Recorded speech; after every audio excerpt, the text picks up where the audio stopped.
Hello, my friends. This is the second episode of the Morning Maths podcast, and today I will be talking to Professor Spencer Lalonde. Professor Spencer is an IBJJF certified third degree black belt under Rodrigo Munduruca and Jorge Britto. Spencer began his grappling career as an amateur wrestler in 1990, and today is the head instructor at Submission Arts Academy in Barrie, Ontario, Canada. I'd like to thank Professor for the opportunity to record the conversation, and also I apologize for the delay on releasing this episode. So, without further ado, let's welcome Professor Spencer Lalonde. So, Professor, let's get right into it. Thanks for coming. And if you can start just telling us about your grappling journey. I think you started in wrestling. Yeah. Well, thanks for having me. Great to be sitting here having a nice chat with you. I actually started in 1992, which often I don't like to tell people the year because they don't need to know how old I am. But yeah, I started in 1992 as a wrestler in high school, and it's been an interesting journey. I think back then, so it was even before UFC one. So whenever I first started, I never really had the correlation between like wrestling and making it a self defense. Okay. Like I always thought wrestling was a sport. Yeah. So it was just something that you did like basketball or baseball, and Yeah. you go to practice, you make friends, you have fun, and then there's obviously a combative aspect to it, but I didn't look at it like that. And I remember after UFC one came out, and then I saw obviously what Hoist did was incredible, mind blowing, but that was the first time, and it was probably 95 ish when I saw the UFC for the first time. Even though it came out in 93, it didn't come to me where I was until probably 95. Mm-hmm. And then I saw there's a connection between grappling and wrestling and martial arts. Okay. But before that, I never even looked at it like that. Yeah. Like I remember people, like kids in school would get into like, fights or whatever. And the concept of hitting somebody with a double leg and holding them down, it was like, Bruce Lee punches and kicks, and Canada hockey culture, punching each other. That's what I thought fighting was. Yeah, which was interesting. So, yeah, and with that that high school team, I had some pretty remarkable people on the team. But I was raised by a single mom, so we lived quite far away from my school. So it took me an hour bus ride every day. And so I had this coach, Kevin Scott, and I have actually met him later in life too, re-met him. But he would drive me home every day after practice. That's great. And I was not anywhere near one of the best guys on the team. I liked wrestling and it was fun, and I won some matches, lost some matches, but there was a lot of people on the team that were much better than me. But he would take time out of his day to drive me an hour to get home. And we would have these really great conversations in the car. And again, raised by a single mom, so I didn't really have much of a father figure in my life. So he would be kind of a mentor to me and somebody that I could lean on and ask questions to. And we'd just have conversation. And it was not even necessarily about wrestling. But I think that probably that single person in my life led me, him and my grandfather as well, that we can talk about, but kind of led me into wanting to coach and wanting to mentor and wanting to help people. And yeah, if it wasn't for him, I probably wouldn't be here today. Because again, I probably would never even gotten home from practice. So I would have just stopped going. You would have to stop practicing because of that, right? Yeah. And I think maybe that coach was doing that because he saw that you needed like not just the ride, but the conversation as well. Yeah, 100%. Yeah, and that's something that so ever, and it has stuck with me because there's times where you run into somebody and they just need somebody to talk to. And we could be talking about nothing. It could be talking about Francis Ngannou and Tyson Fury, which happened yesterday. Yeah, and they just want somebody to talk to, and they need to have a conversation and that human connection. And his name was Kevin Scott, and so from those conversations with Kevin, my wrestling coach, that's where I feel like that kind of set the tone for my life to really want to make human connection with people. Yeah, that's so good. Yeah, and you were like, how old were you? So I would have been, it was ninth grade in high school, so I would have been 13. Yeah. And you did like wrestling for how many years after that? So I wrestled all through high school.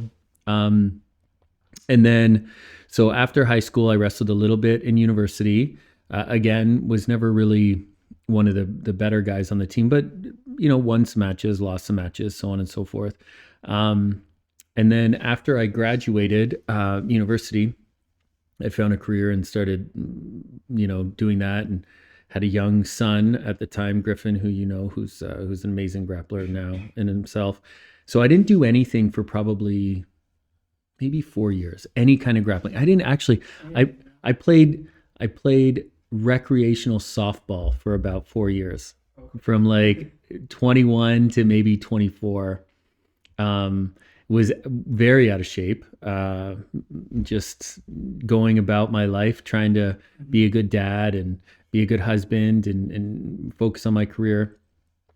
But at that point, The Ultimate Fighter 1 came out, and I saw it on TV, and I thought, oh, this brings me back to where I was whenever I was in high school, thinking about wrestling and thinking about jiu-jitsu. There was no jiu-jitsu where I grew up. And even back then, it would have been few and far between to find anything in Canada in 1993. Yeah.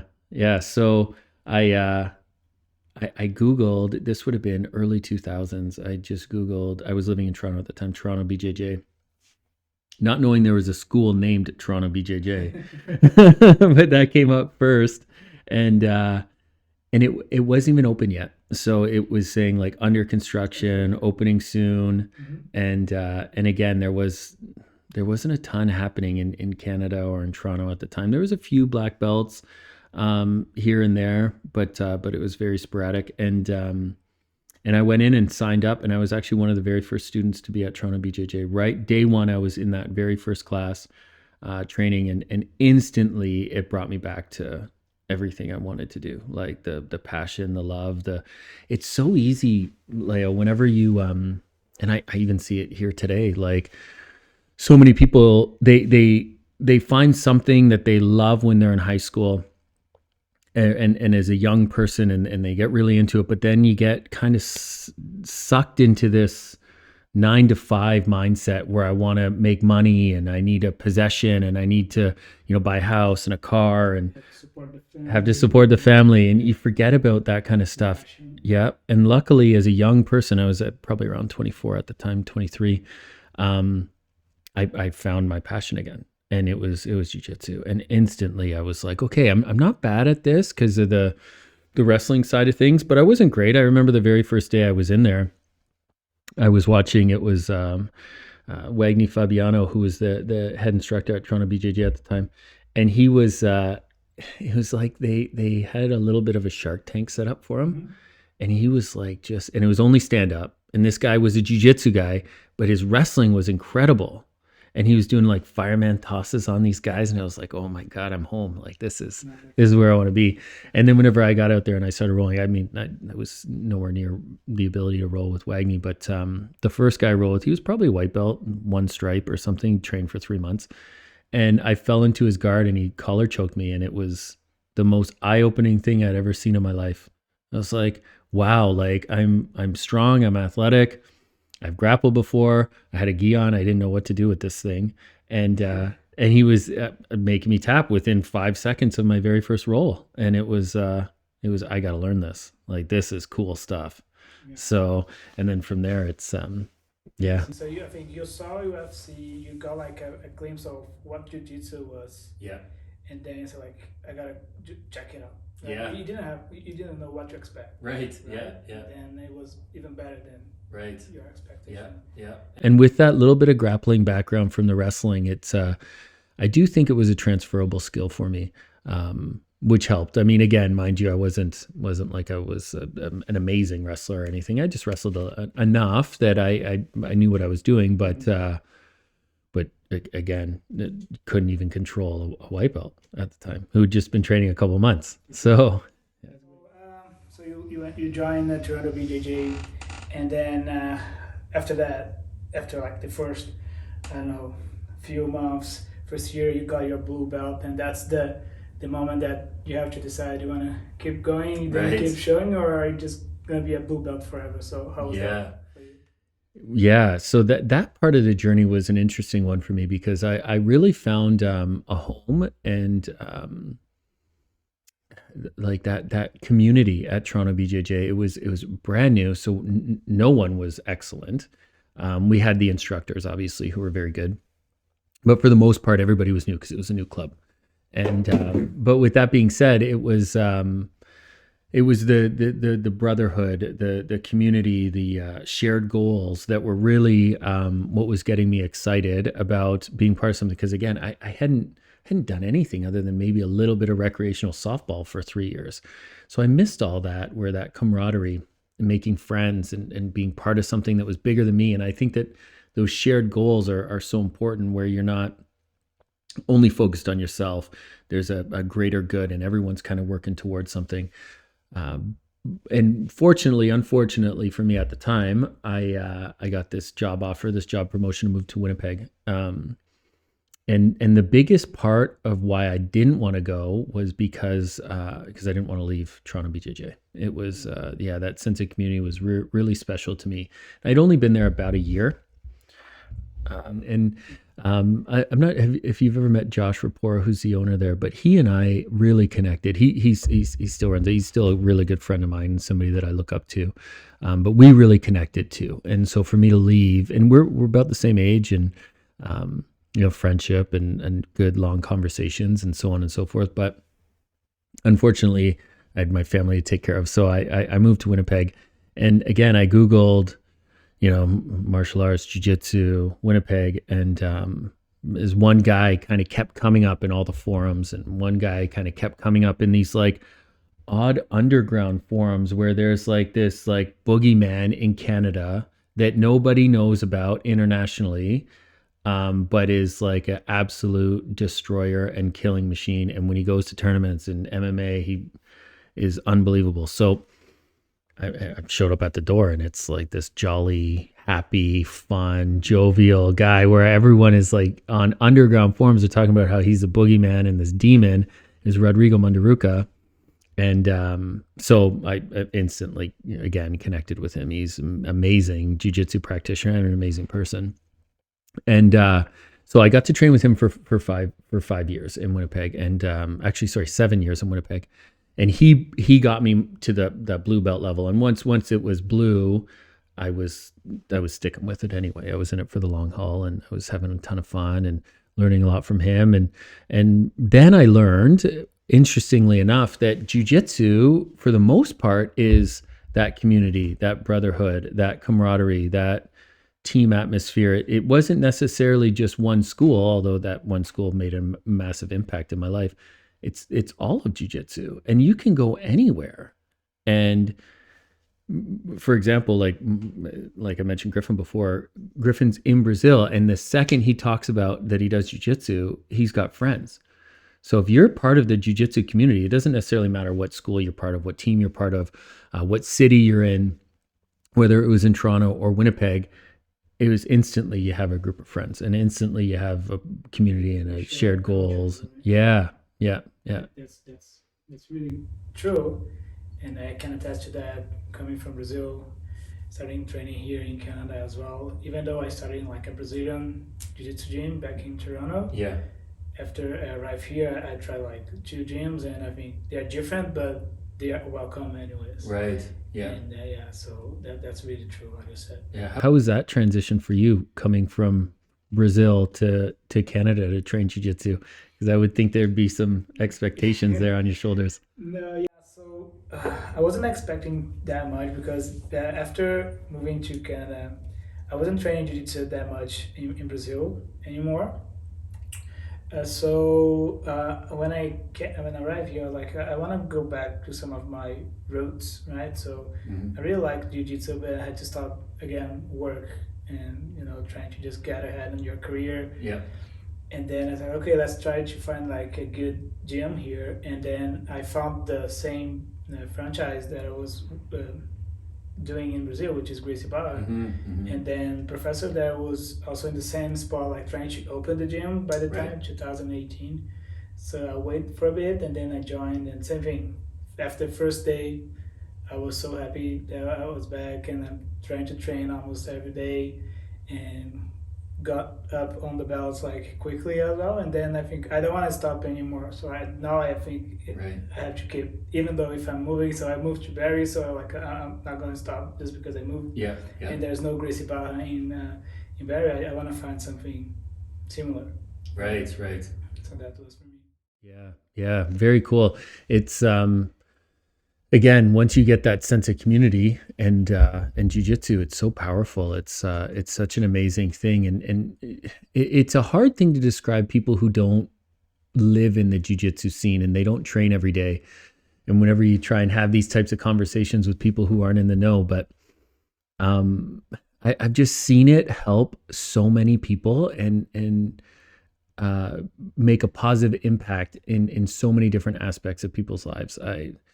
I've seen it firsthand, whether it's, a guy who's in his, maybe a type of midlife crisis kind of thing, and maybe he's gone through a divorce, or maybe he's, transitioning into a different job or something, and he comes in and his confidence is a little low, and he hasn't really. I was lucky enough to find jiu-jitsu at 23, 24 years old, where he may have lived his life for 15 years without any sense of community, any sense of brotherhood or shared goals. And maybe he's just, going to work and going home and watching TV, and that confidence level is low. And then after they come in and they train for a little bit and they make friends, and then you see maybe in the middle of a roll, they get a submission, and then they're happy and their confidence goes up and they get in better shape and their shoulders come back and the chin comes up and life is good for them. And it's it's wonderful. Or even, and the amount of like female people that I've seen it change their lives as well. Like a real estate agent, for example, who's at home. They show up at this house, they have to sell it, and they're in a home all by themselves with somebody else, and they're nervous and they don't know how to protect themselves, where jiu-jitsu will give them that little bit of sense of confidence and knowing how if things go sideways, they're a lot stronger than they ever thought they were, because the power of jiu-jitsu is incredible. But there's obviously all that, right? The martial arts side of stuff, but the community is the big piece that I think really helps a lot of people. And I can say even for immigrants as well, when you're going to a different country and you don't have community anymore, if you just go with your wife or with your girlfriend. So to build that from scratch, just like going out and trying to make friends or even work, is really, really hard and takes a lot of time. Right. But if you go to a jiu-jitsu gym with like a real one, you're gonna find that like instantly. Yeah. And that is like such a life advance and makes the other life like so much better, more engaging. So it's almost kind of a life hack, I would say. Yeah. If you are doing jiu-jitsu, because most of our listeners, they are already doing jiu-jitsu, and if you are immigrating, we have a lot of Brazilian friends as well, and if you wanna hack your immigration path, if you go to a jiu-jitsu gym, they're gonna help you so much, because you have the physical exercise, like the good thing that you got moving your body, but also you have network connections there as well. So you talk to a lot of people there, like from Canada, so they can teach you and share with you like cultural aspects. Right. Like they invite you to their houses, to like their like outings and everything. So I mean, it really helps on this regard. Yeah, wonderful. Yeah, and that's where I got that almost right away whenever I was in Winnipeg, and again, new person coming into a new city, not knowing a lot of people, and instantly you get a group of friends and met some amazing people, very, very tough guys. That gym was a little bit more established too. It had been around for a while. And then now Rodrigo has made quite the name for himself. He's done very well on a lot of international scenes and whatnot. But at the time he was a little bit younger, so people didn't quite know who he was at the time yet. But now people know he's that good. Yeah, he's amazing. So and it was really cool. So there was it was more of there was like a big MMA side of things at that school too. And I got to train with Joe Dirksen, who was at the time he's got I think he's probably got one of the highest amount of wins out of any Canadian in MMA. And he has somewhere around like 12 wins in a row in submission. So his jiu-jitsu was incredible. So we were training and we started getting along quite well. And again, one thing led to another, and I was able to corner him and coach him, and then go to the UFC with him and travel to Japan with him, and getting to be part of that whole scene was pretty remarkable, especially for a guy like me who I remember those UFC 1, 2, 3, 4. Whenever I'm watching Hoist doing some amazing, incredible stuff, and then now I get to be in the back locker room and walking out with a UFC fighter and being part of that whole kind of life and world. It was amazing. So really, really blessed and really fortunate that I got to do that for as long as I did. Yeah, and also tells like you are on the right path. Yeah, you got those things going on for you, right? So yeah, that's amazing. Yeah. And then that connection between the wrestling and the jiu-jitsu, it seemed to really help, and be able to kind of transfer both skills together, and yeah, it was amazing. And even when we went to Japan, Joe, it was a big organization, Sengoku, and I don't remember how many fans were in the crowd, but probably 30,000 people at the Saitama Super Arena, and he won, and it's a big celebration and lots of fun, and yeah, I get to meet all kinds of people and legends of the sport and that are all part of all that, so it was cool. Fantastic. Yeah. If I got this right, your grandfather, Coach Jim Fletcher, was an influential figure in your life. Can you share some lessons or principles he instilled in you that you carry into your teaching and life today? Yeah.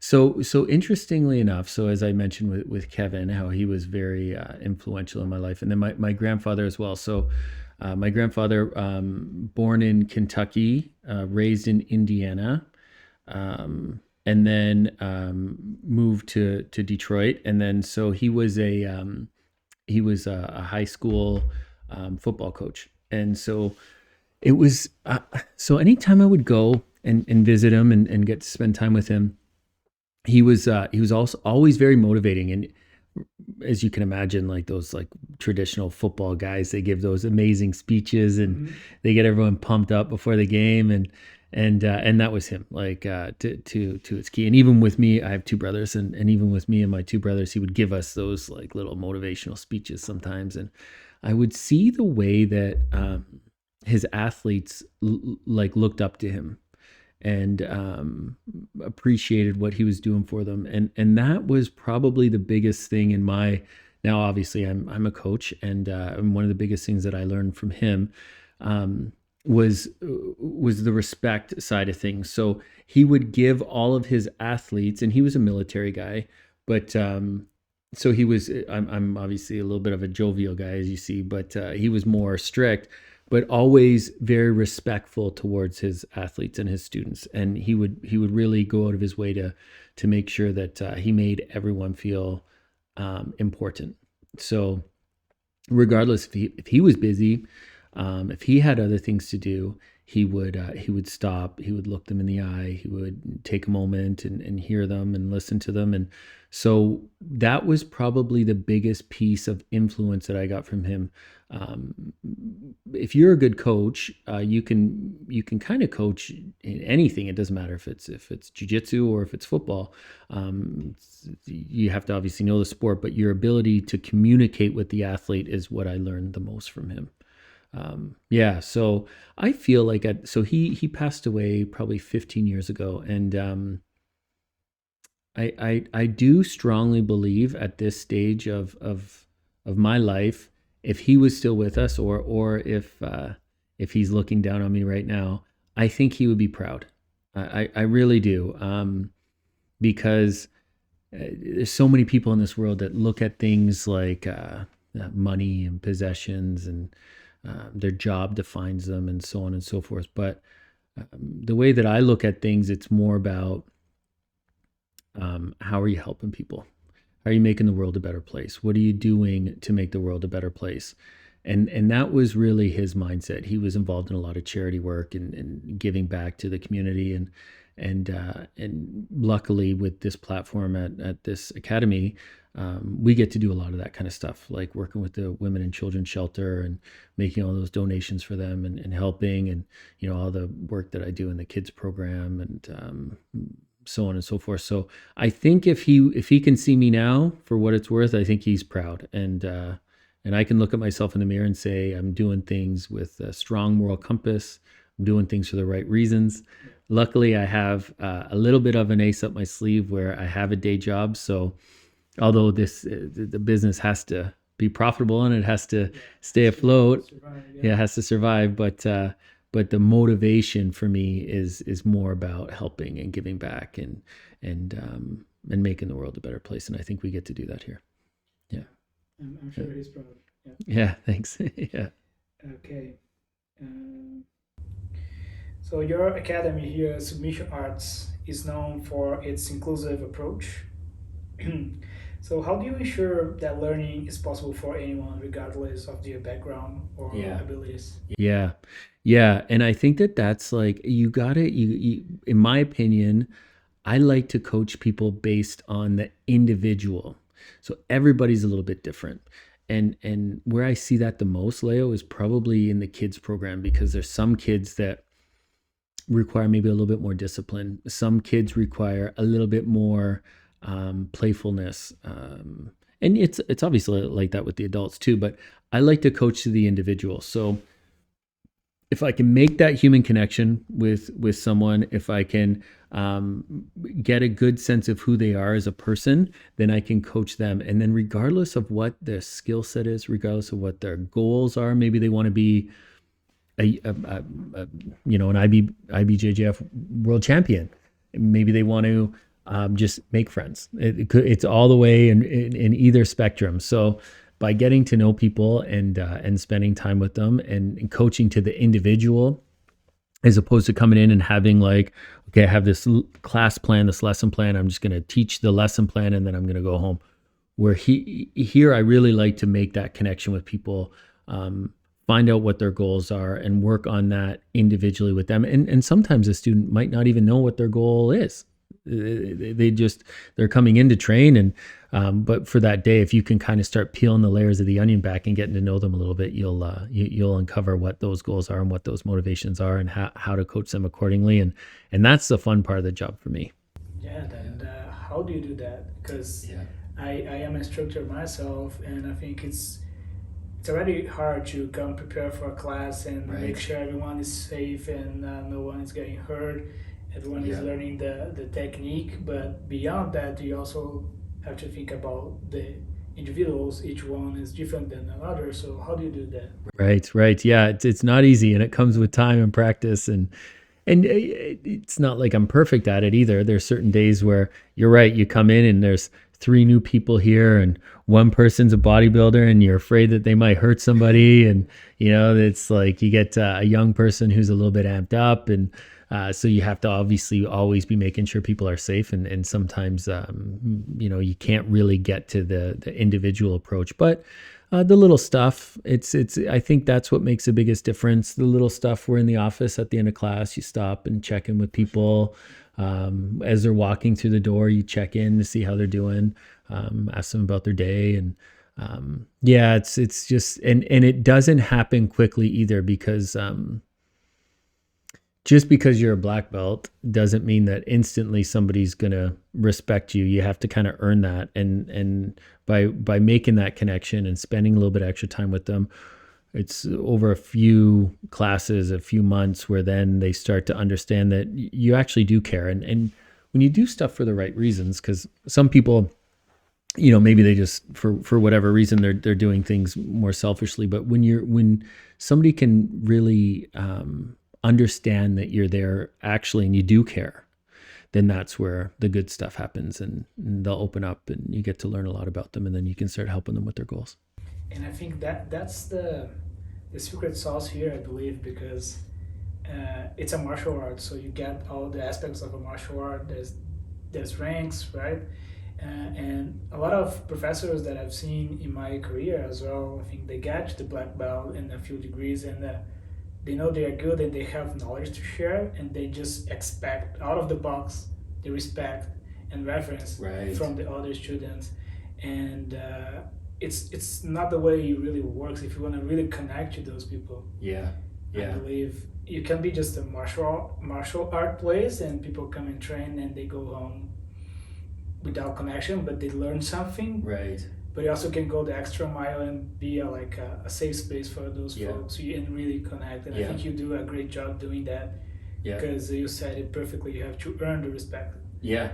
Even though you are a black belt, you have lots of skills, and a lot of people respect you from that as well. You kind of don't care. I think you are still like connecting with everyone from the white belt to the other black belt. Yeah, 100%. Yeah, 100%. And it takes so much courage for somebody to walk into a martial arts school, especially if they've never trained before. And I always take that into consideration too. And even for some people that have been training for a while, you pull into for one, you have to, okay, so you're probably going to have your wife at home and your kid at home, and okay, I'm packing my gi up and I'm going to go train jiu-jitsu. Well, there's going to be a dynamic there that you're going to have to make sure that your wife and or partner or husband, if it's a female, is comfortable with you going. So there's going to be a little bit of effort there, and then you got to get in the car and you got to start coming here, and then you got to think, okay, who am I going to roll with today? Oh my gosh, is it going to be that giant person that's going to get on top of me and squish me, and I'm going to have to be calm and find comfort in discomfort? It's a lot easier for people just to stay home. So for somebody to get the courage, the motivation to come in here and train, especially a brand new person who's never, and I'll go back to that, but and I've heard this before, so I'm repeating this. This isn't my philosophy, but I've heard people say, okay, what's the hardest belt to get in jiu-jitsu? It's white, blue, purple, brown, black.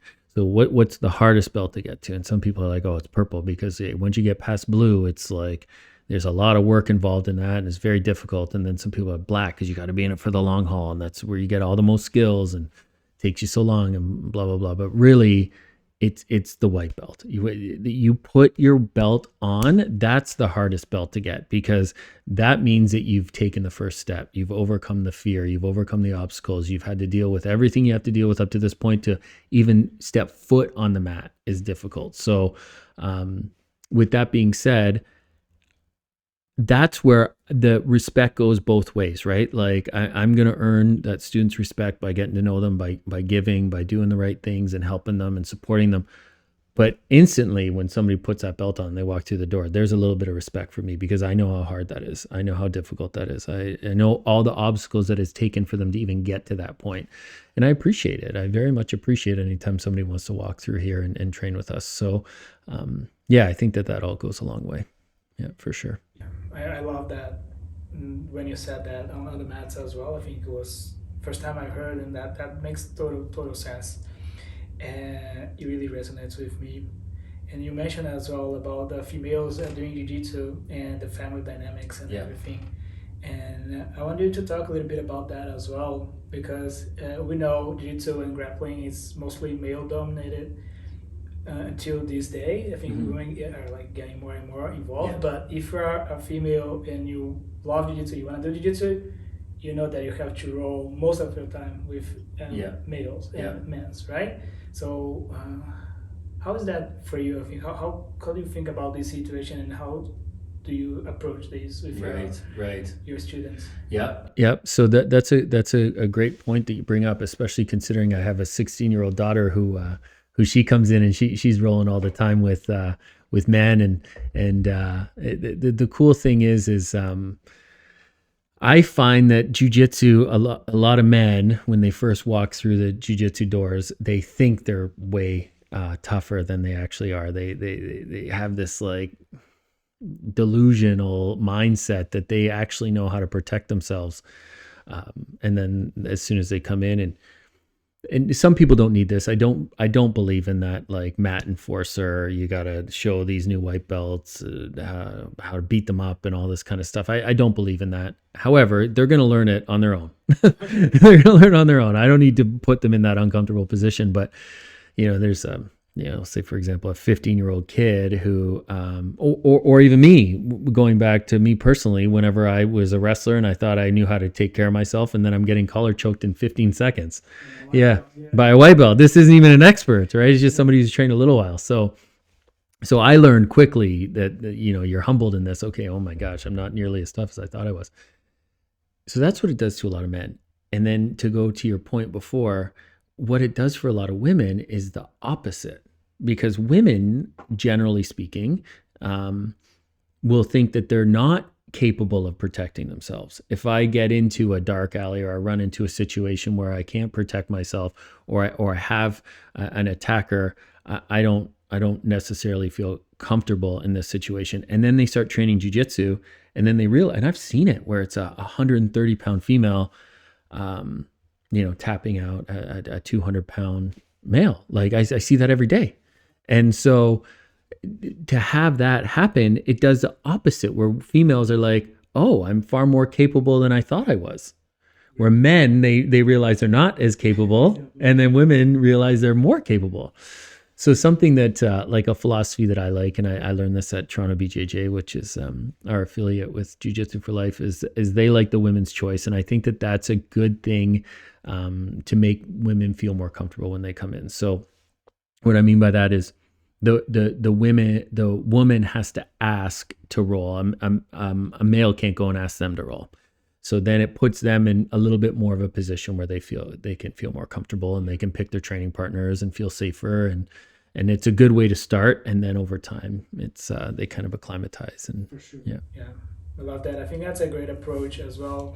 And some schools, if they have enough numbers, they do like a women's only class, which is great. I think it's a great safe environment, like bringing them together and make them stick to the program. But if you don't have the numbers, I think you have to figure out something in class. I think you have a good way of doing that too. What I was doing for a little while is I had I would do a women's only 6-week program. So then we would get, let's say 10 or 12 women who would come in, run by a female instructor, do the 6 weeks. They get their gi. They understand, the culture here a little bit, bowing as you go on the mat, and the warm up and hip escapes, and what the mount is and what the guard is. So they have that little bit of fundamentals for the 6 weeks.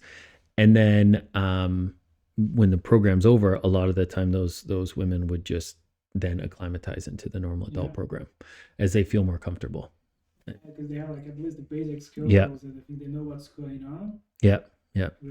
And that always worked really, really well. Yeah, for sure. I think I wanted just to wrap it up on the coaching principles and styles there. And I want to ask this question too, because you coach like regular people, and you also coach athletes, and you have coached like UFC folks, some of like the big names there. So what's the biggest challenge transitioning from like regular students and you teach like fighters? How is that dynamic there? That can be challenging, and that mindset, and to put things into perspective, you coach a professional who's fighting in the UFC or fighting in Japan, and this is their livelihood. We have to take this very seriously. There's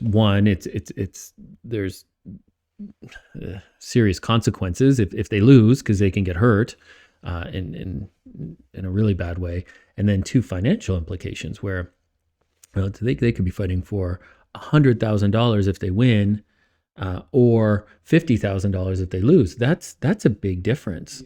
So the pressure's on, the stress is on. So for the professionals, I think that at the very highest level where I've coached, to me, it's more about mindset for them. They generally have the skill.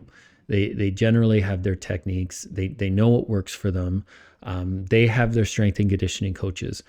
So for me, it's more about maybe fine tuning the technique, drilling the techniques with them so they're more comfortable, but more about the mindset and being calm and going back to jiu-jitsu principles. We're finding comfort in uncomfortable situations. And so that's the biggest piece for me, is to keep that mindset and keep them calm. And the recreational person, that transition where it could be, again, somebody who's 60 years old who's just coming in to want to be making friends and be part of a community and so on and so forth, like we talked about before.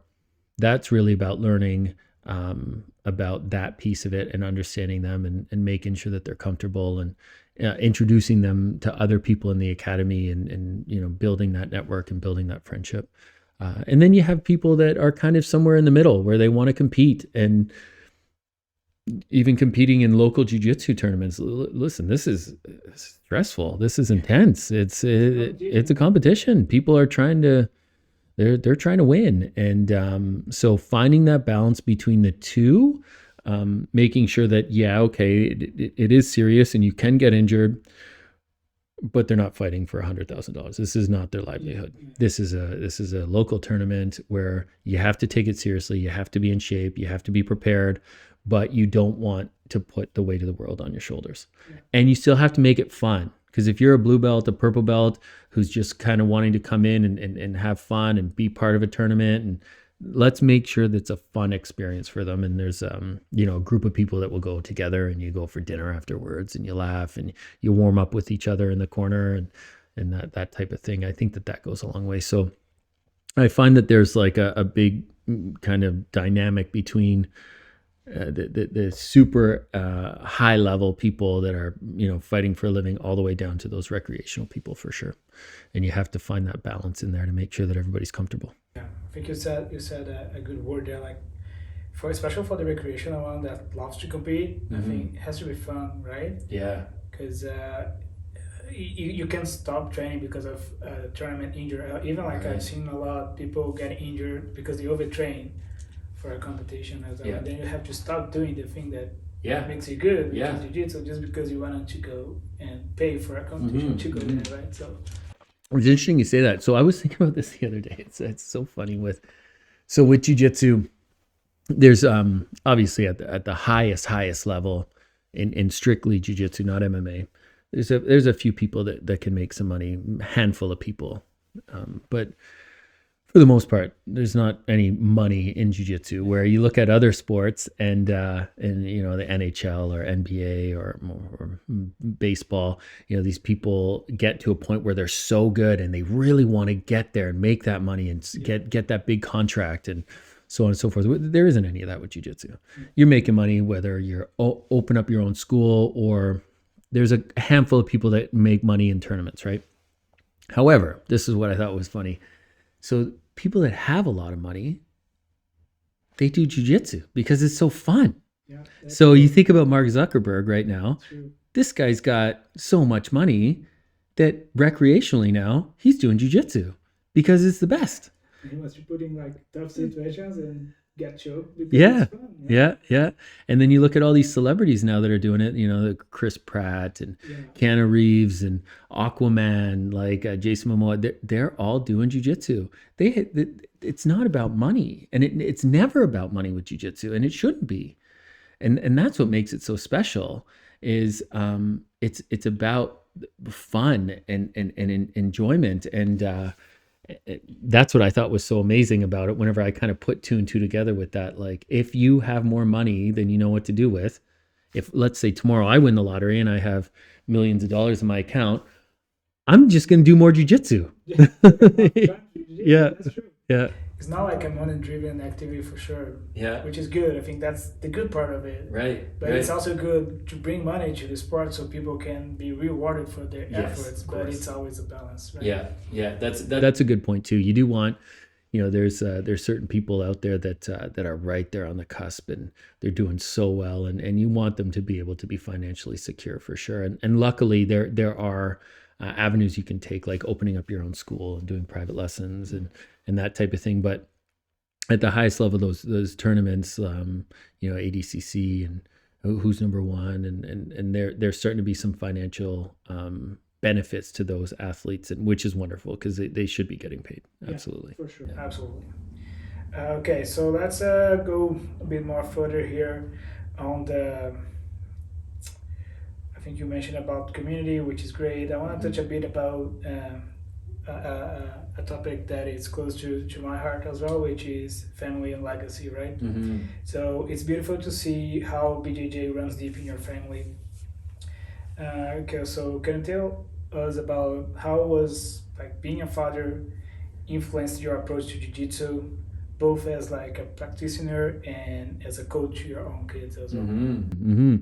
Yeah. So I have three kids, Griffin, who's my oldest, 24, Rain, who's 21, and then my daughter, who's 16, Sapphire.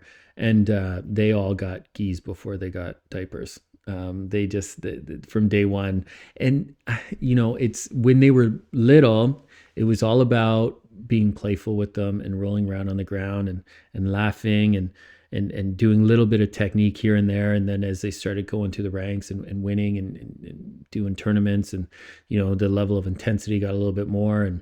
And even for me, I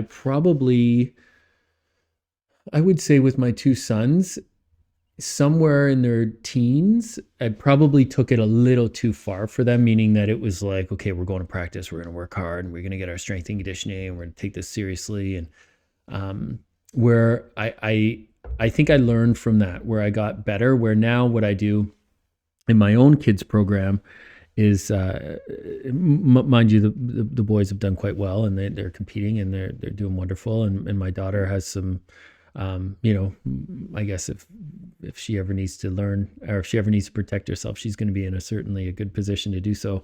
But what I tell the parents now in my kids program, and I have, in my opinion, one of the best kids programs you can find. I love it. It's a passion for me. Some people want to open up these jiu-jitsu schools, and they just want to roll, and they just want to work with the high level people. And that's kind of where I was at the beginning. But now, after doing this for 10 years, I love working with the kids, giving back to them and helping them and watching them grow and developing them and laughing a little bit with them and giving them that structure and giving them that discipline and getting their confidence. And I'll get back to the point about my philosophy that I tell the parents, what I've learned from my own mistakes as a parent coaching my own kids. But I follow a talk, tell, take action approach for my kids program. So we run it like a bully proof system, where it's, you talk to the bully, and it's how you talk to the bully. Are you going to make eye contact? Is your back straight? Is your chin up? Are you going to speak with a strong tone? And then the second is, if the bullying continues, then you go and you talk to somebody. So you find someone to talk to. You tell a parent, you tell an adult. If it's happening here at the academy, you tell me, or it's happening at school, you tell the teacher. And then the third rule is to take action. And take action doesn't mean that you're ever going to hurt anyone, but it means that you always have to protect yourself. And the number one rule in martial art, in my opinion, is you protect yourself at all times. So maybe that means that I'm now going to just stay away from that kid. I'm not going to play with them anymore. I'm going to walk away from the situation. Maybe that's take action, but you can't let anybody hurt you. So we go through all those techniques, and it's really, that's my legacy, is at this stage, helping those kids and developing them, and then making better people so they can take on the world and make the world a better place. But to my original point that I was alluding to was, what I teach the kids now, and so my daughter started playing soccer last year, and I don't know anything about soccer. I never played soccer in my life. I can't coach her. I know you got to kick the ball. That's about it. That's all I know. So she would get off the field, and no matter what, I would say, "Thank you for letting me watch. I had so much fun. That's it. Thank you for letting me be here."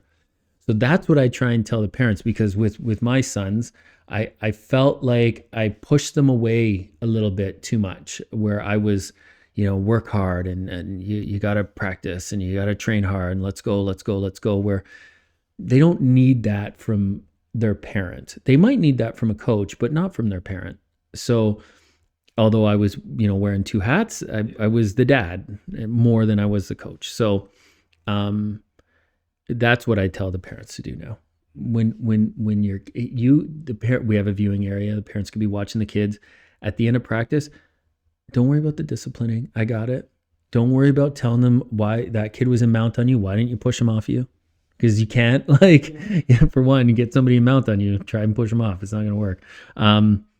Just tell them, thanks for letting be here. Thanks for letting you watch. That's it. If you can have that kid have love for jiu-jitsu, they're going to get better at it no matter what. The more time they're going to spend on the mat, they're going to get better at it.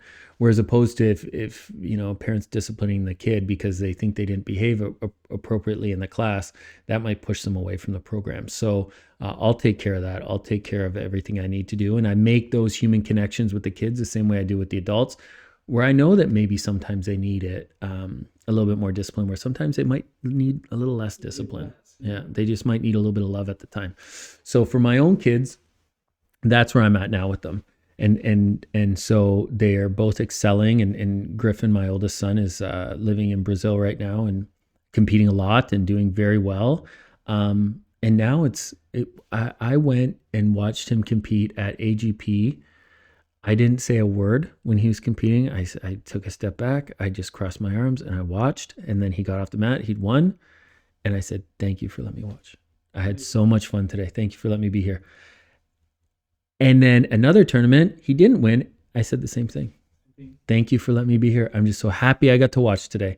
That's it. That's all they need to hear. And then you want to go get something to eat. Like, yeah, I'm paying. That's all they need. Yeah, I love this approach. Fantastic. And I think if the parents can learn and trust the program and follow it, it's going to be great, because that's the best gift that they can give to their kid. Right. If they make them love jiu-jitsu, that's going to impact their whole life, as you know, right? Yeah. So that's great. I love that. Yeah, and it's all those principles that you learn in jiu-jitsu. There's finding that comfort in discomfort, right? You get some guys in here that are, as we know, there's some strong men that literally do strongman competitions that we train with, and these guys get a mount on you. Oh my God, you better figure out how to be comfortable in an uncomfortable situation real quick. And that translates to life and everything else we do. If I'm doing, with my corporate job, if I'm doing public speaking engagements, or, I have a presentation that I have to prepare for, I have to find a way to be comfortable in an uncomfortable situation. And the other thing that jiu-jitsu's really helped me with is preparation. So before, I mean, I'm just like, I'm just going to wing it today, or let me wing it.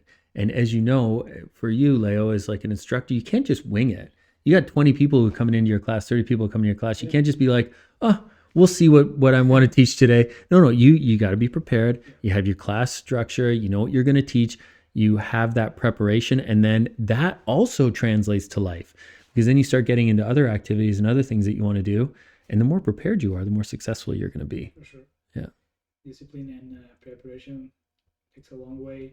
And I think even for practitioners, after some point, after like blue, maybe if they want to get better, they need to do something, right? Yeah. They have to change. You're not just going and just free roll and try to survive. Yeah.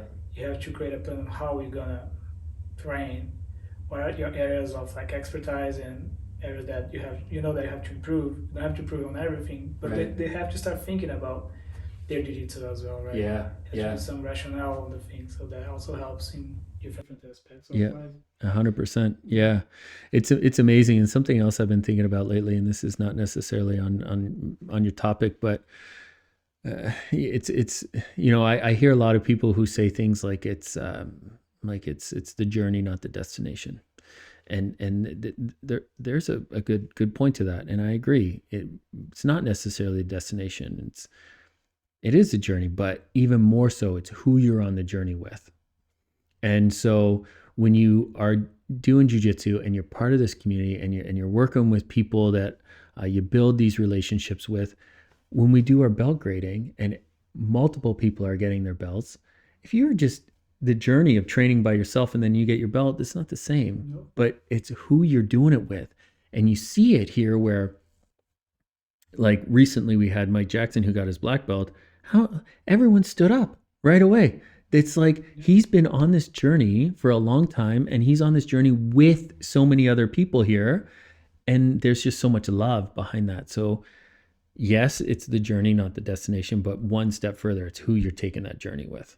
And with jiu-jitsu, you get that community, and you're part of something where you want to cheer when other people are successful. Yeah, and there's no, intent behind that, because a lot of things we do in the world, I think we're doing because you want to get benefit from something or from another. Yeah. And here there's no reward if you treat someone well. Right. Like you just be a nice person because you feel like you want to. Yeah. You feel like truly happy about your partner, like your colleague getting a belt, getting better. Yeah. If they choke you, you get happy. Right. Because they're getting better. Because they're getting better. Because they were like so bad in the beginning. Now I think when I teach the students as well, the white belts, and now they are defending my attacks so much better than before. Right. Of course, there's a lot of other things to improve, but they're much better in 2 months of work. Yeah. Kind of like 2 tries on the no classes, and that's great. Yeah. When they can, like, you can see the reward, right? So I think maybe that's something that benefits me. Right. But it's not like intentional. Yeah. Right? Yeah. Yeah. It's more of an altruistic way to get those benefits because you're giving back, which is wonderful. And how's your your teaching coming along here? Or you're having fun teaching? Yeah, I think teaching is something that I always try to pursue in the gyms I go.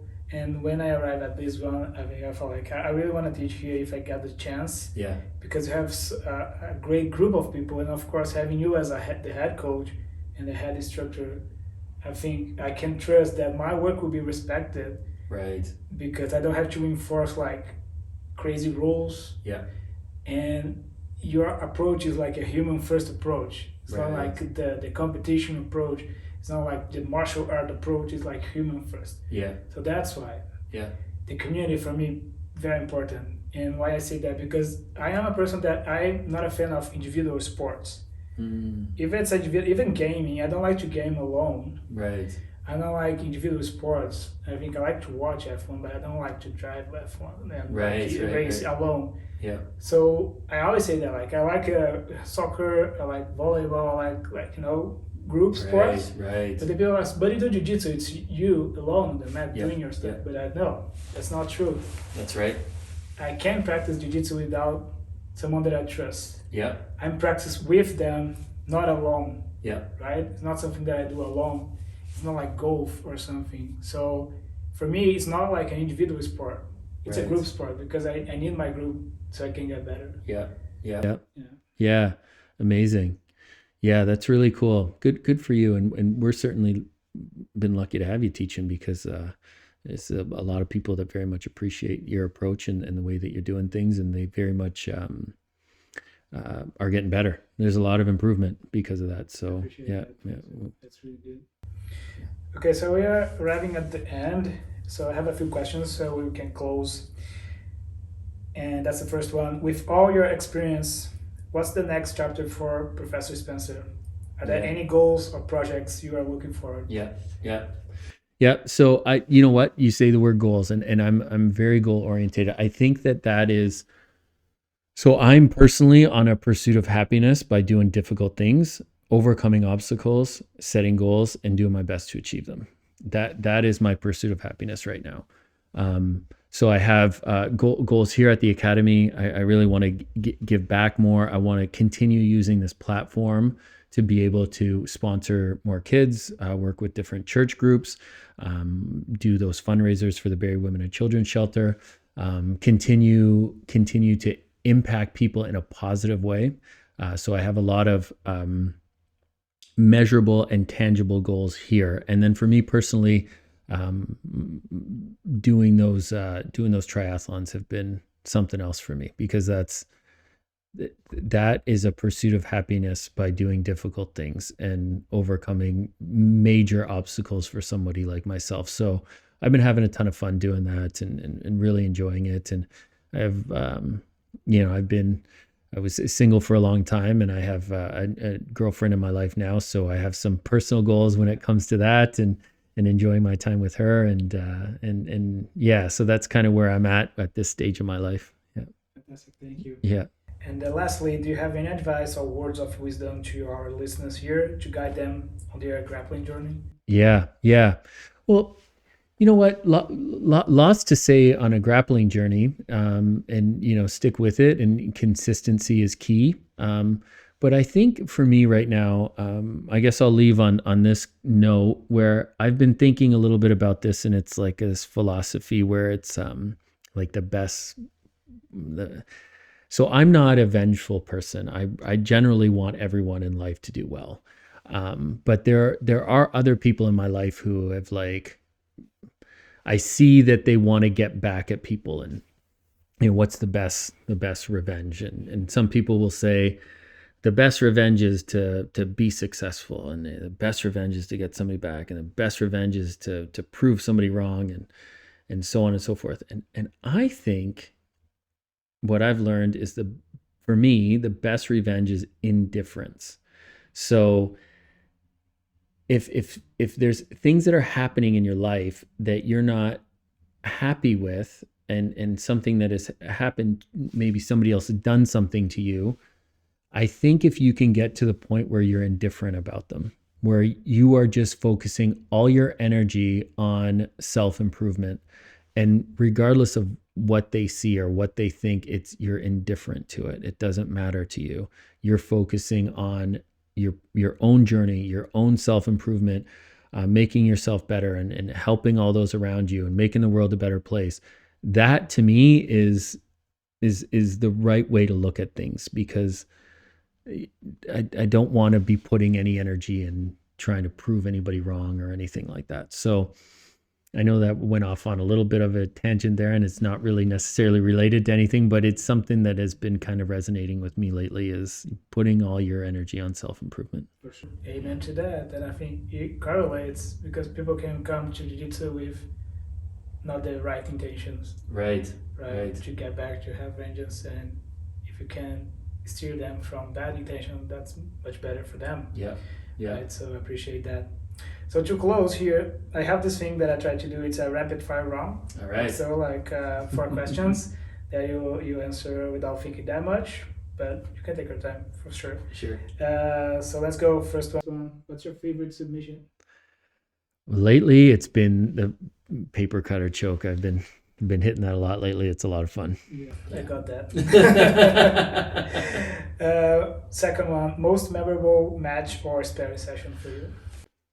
Most memorable match. Well, the most memorable sparring session I ever had was rolling with Damian Maia. That was something amazing for me. I mean, this is a hero, role model, somebody that I've looked up to for a long time, and getting the ability to roll with him was so cool. It was like, it was a big moment of my life. Yeah. Great, thank you. Nowadays, best no gi and gi competitors in your opinion? Best no-gi. Well, it's Gordon at this stage. I don't think anybody would disagree with that. He's certainly on fire. And then best gi. I mean, I would probably, for me, the person I like to watch the most is Michael Musumeci, whether it's gi or no gi. He is amazing, and the techniques that he's doing, and his ability to come up with these innovative techniques, he's incredible. I really, really like watching him. Yeah. Sure. But all time is Hodger. Yeah. Without a doubt to me, Hodger Gracie, yeah. I love Mikey as well, especially because he's a lightweight. Right. So for me, it's great.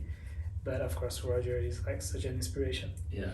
And last one word to describe your BJJ journey. Oh, let me think of a rapid way to respond to this. I don't know if I have one. Love. I know that sounds cliche and probably sounds super cheesy, but love, just every day coming in and finding that passion and that love for this sport has been life-changing for me. And it's made me look at the world differently in every aspect of my life. So yeah, I would say love. Great. Thank you so much. It was a pleasure and an honor to do this interview with you. And yeah, let's roll. Wonderful.